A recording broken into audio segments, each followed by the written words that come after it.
வணக்கம் நேயர்களே. இன்றைய தினம் நமது சந்தைகள் நாம் கூறியது போல ஒரு கேப் அப்பில் நன்கு இருந்து கொண்டிருக்கிறது. நிஃப்டியை பார்த்தோம்னாக்க மோர் தென் 2% மேலே ஏறி இருப்பது குறிப்பிடத்தக்கது. அட்வான்சஸ் 2287, டிக்ளைன்ஸ் பார்த்தோன்னா 203. அதுமாரி இன்றைய தினம் இருக்கக்கூடிய ஹோல்சேல் ப்ரைஸ் இண்டெக்ஸ் 2.51 வைசஸ் 2.31. அதுமாரி reality, auto and financial services இன்றைக்கி நல்ல ஒரு பையிங் இன்ட்ரெஸ்ட் இருந்த துறைகளில் no sectors on negative side. மேலும் கோல்டு சில்வர் ஸ்லைட்லி ஒரு அப்மூவில் இருக்குது. மேலும் பிளாக் டீலை பொறுத்தவரை பார்த்தோம்னாக்க Kotak Mahindra bank, Sundaram finance, Sundaram fasteners and CEAT இதெல்லாம் பிளாக் டீல் நடந்துள்ளது. மெயினாக இன்றைய தினம் சந்தைகள் ஏறியதற்கு முக்கிய காரணங்கள் அப்படின்னு எல்லோருக்கும் ஒரு தேவையான விஷயம் இல்லையா? ஏன் ஏறினது அப்படிங்கிறது எல்லாருமே ஒரு கேள்விக்குறியை வச்சுருப்பாங்க. ஆனால் அந்த ஏறினத்திற்கு சில சாதாரண ரிப்ளை உங்கள் கையிலேயே இருக்கும். அதுக்கு என்ன முக்கிய காரணங்கள் என்பதை பற்றி நாம் இப்பொழுது பார்ப்போம். அதாவது அமெரிக்க சந்தையில் bond market and US stock மார்க்கெட்னு ரெண்டு இருக்கு இல்லையா?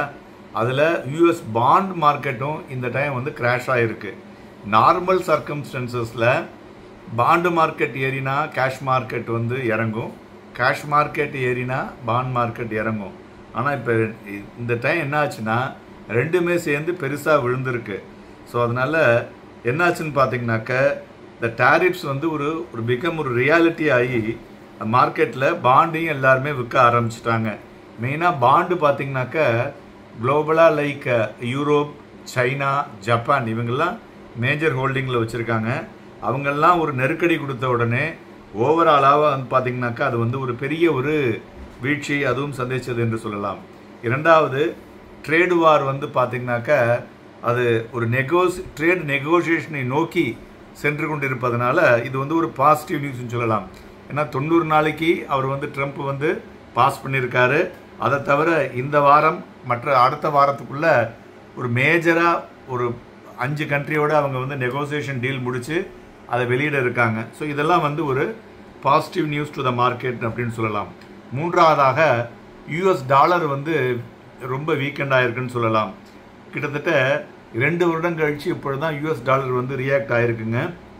அதுமாரி டாலர் இண்டெக்ஸும் பார்த்தோம்னாக்க கிட்டத்தட்ட 100க்கு கீழே விழுந்திருக்கு after a gap of more than 2 years.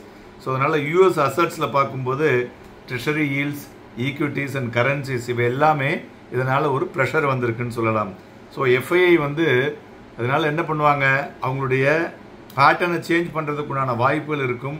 அதனால் அவங்களுடைய பணம் சைனாவும் கொஞ்சம் இஷ்யூ இருக்கிறதுனால இந்தியாவை நோக்கி வருவதற்கு உண்டான வாய்ப்புகள் அதிகமாக இருக்கும். இதை நம்ம ஒரு 3 நாள் முன்னாடியே நம்ம இதை பற்றி பேசியிருக்கோம். நான்காவதாக யூஎஸ்னுடைய ஃபெட் என்ன சொல்லியிருக்காங்கனாக்கா இந்த ஹாக்கிஷ் மூமெண்ட். ஏன்னா ட்ரம்ப்னுடைய ரேட் கட்டு சொல்லியும் அவங்க அதை எடுத்துக்கல. ஏன்னாக்க நார்மலாக அவங்களுடைய இன்ஃப்ளேஷன்லாம் குறைந்து அதன் பிறகுதான் நம்ம ஃபெட் ரேட் கட்டை பற்றி அதிகமாக பேச வேண்டும் அப்படின்னதுனால யூஎஸ் ஃபெட்டினுடைய ஒரு ஹாக்கிஷ் இன்ட்ரெஸ்ட் ரேட்ஸ் பார்த்தீங்கன்னாக்கா ஸ்டேட்டஸ் மார்க்கெட்டில் அமெரிக்கன் எக்கானமியில் against the wish of the US Fed chairman அப்படிங்கிறதுனால the chances of Fed rate பார்த்தீங்கன்னா எகெயின் ஒரு கிரிம்மு பொசிஷனில் தான் இருக்குது. அதனால் இப்போதைக்கு இருக்காது என்பதனையும் அறிவுறுத்துகிறது. ஐந்தாவதாக நம்மளுடைய ரிசர்வ் பேங்க் ஆஃப் இந்தியா ஒரு ஆப்டிமிஸ்டிக் ஆன் இந்தியன் இன்ஃப்ளேஷனை பற்றி சொல்லியிருக்காங்க இந்த ஆர்பிஐனுடைய எம்பிசி மீட்டிங்கில்.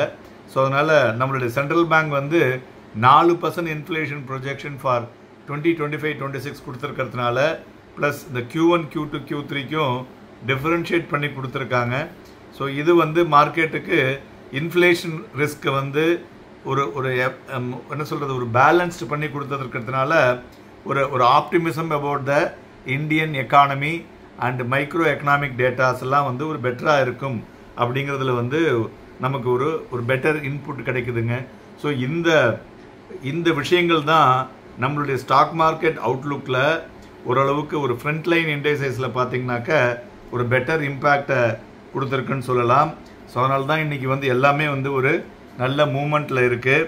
ஸோ மேலும் இந்த மூமெண்ட்டில் நம்ம நேற்று தினம் கூறியது போல் இந்த 23,300க்கு மேலே நின்னதுன்னு வச்சுங்களேன், அதிலிருந்து ஒரு ஃபர்தர் மூமெண்ட்டு ஒரு 150-200 புள்ளிகள் வரை செல்லக்கூடிய வாய்ப்புகள் இருக்கும். அந்த இடத்துல வந்து ஒரு ரெசிஸ்டன்ஸ் வரக்கூடும். இருந்தாலும் ஒரு ஷார்ட் அண்ட் வீக்காக இருக்கிறதுனால மார்க்கெட் வந்து ஒரு மூமெண்ட்டோடு தான் இருக்கக்கூடும் என்பதில் வந்து எந்த அளவும் ஐயமில்லை என்று தான் தெரிகிறது. சப்ஜெக்ட் டு குளோபலாக ட்ரம்ப் வந்து இந்த வாரம் எதுவும் வாயை திறக்காமல் இருந்தாருன்னா மார்க்கெட்லாம் நன்கு ஏறக்கூடும். நாளை தினமும் வாங்கி விற்பதற்கு ஏதுவாக இருக்கக்கூடும். Happy and profitable day.